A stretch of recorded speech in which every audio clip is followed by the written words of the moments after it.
नमस्कार, स्वागत है आपका हिंदी आईक्यू चैनल पर, जिसमें आज हम नादान दोस्त पार्ट 3 वसंत के भाग 2 को पढ़ने वाले हैं।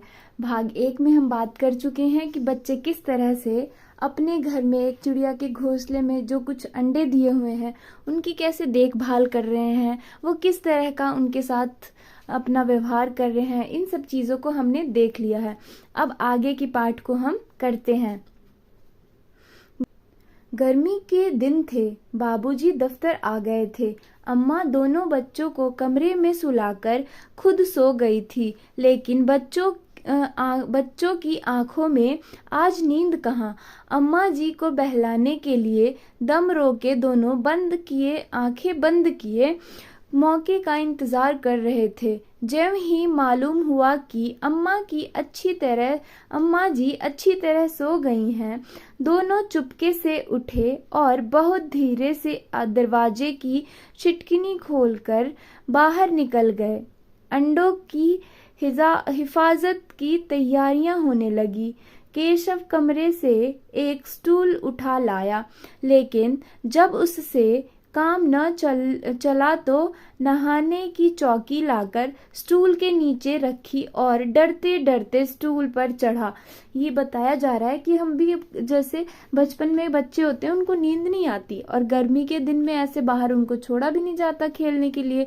तो इसमें यही बताया गया है कि बच्चों को तो नींद आ नहीं रही थी, पर माँ उनकी जो अम्मा जी थी वो उनको सुला रही थी और उनको सुलाने के वजह से वो भी खुद भी सो गई और फिर बच्चे सोए नहीं। वो उठ के अंडों की रखवाली करने के लिए दोबारा से उठ खड़े हुए और चल दिए उनकी रखवाली में। श्यामा दोनों हाथों से स्टूल पकड़े हुए थी। स्टूल चारों टांग बराबर न होने के कारण जिस तरह ज्यादा दबाव पाता था, जरा सा हिल जाता था। उस वक्त केशव को तो इतनी तकलीफ उठानी पड़ती थी, यह उसी का दिल जानता था। दोनों हाथों से कार्निश पकड़ लेता और श्यामा को दबी आवाज से डांटता, अच्छी तरह पकड़।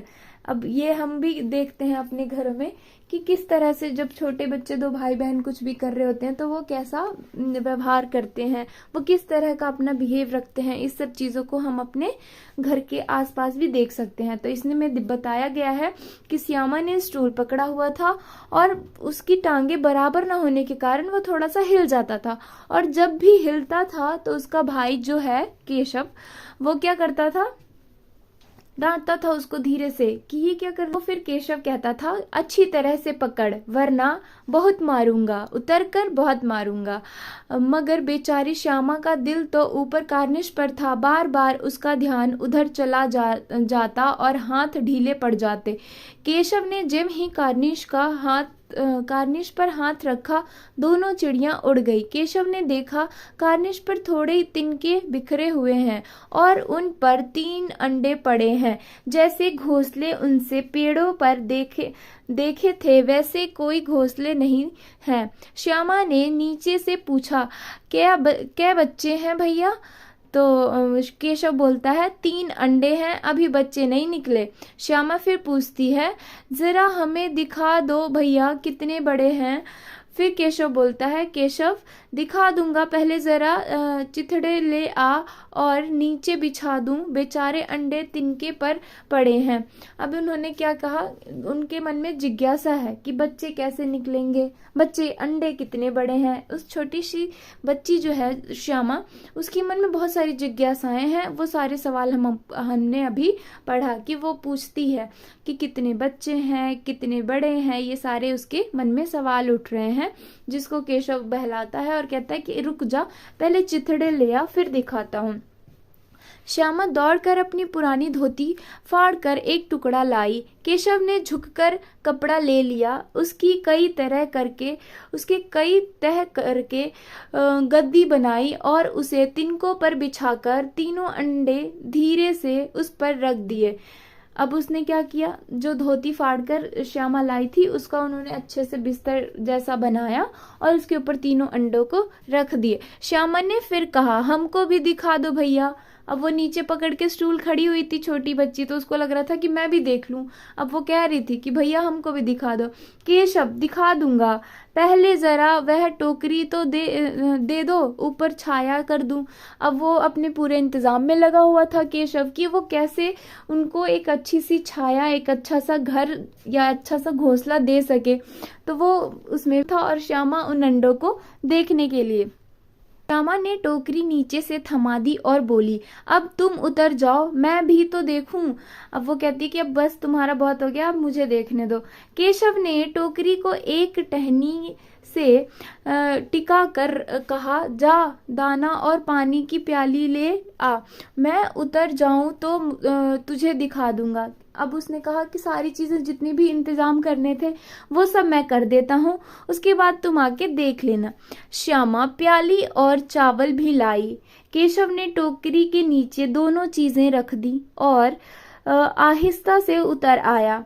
श्यामा ने गिड़गिड़ा कर कहा, अब हमको भी चढ़ा दो भैया। अब जब उसने देख लिया था केशव ने सारा अपना काम कर लिया, सारे इंतजाम एकदम से पूरे अच्छे से सब कुछ सेट करके जब वो नीचे उतर गया तो श्यामा ने कहा कि भैया अब हमको भी चढ़ा दो और मुझे भी दिखा दो वो सारे अंडे। केशव तू गिर पड़ेगी। अब वो जब केशव नीचे उतर गया तो उसको बहला रहा है, कह रहा तू गिर पड़ेगी। श्यामा, ना गिरूंगी भैया, तुम नीचे से पकड़े रहना। फिर वो कहती कि नहीं मैं नहीं गिरूंगी, तुम मुझे पकड़ के रखना। केशव, ना भैया, कहीं तू गिर गई, गिरा पड़ी तो अम्मा जी मेरी चटनी ही कर डालेंगी। अब वो कहता है कि नहीं, अगर तू गिर गई तो अम्मा जी मुझे मारेंगी या मुझे मेरी चटनी कर डालेंगी, कहेंगे कि तूने ही चढ़ाया था। क्या करेगी देखकर, अब अंडे बड़े आराम से हैं, जब बच्चे निकलेंगे तो उनको पालेंगे। फिर वो उसको बहलाने की कोशिश करता है कि तू क्या करेगी देखकर, जब वो निकलेंगे तब देख लेना, तब हम उनको पालेंगे भी।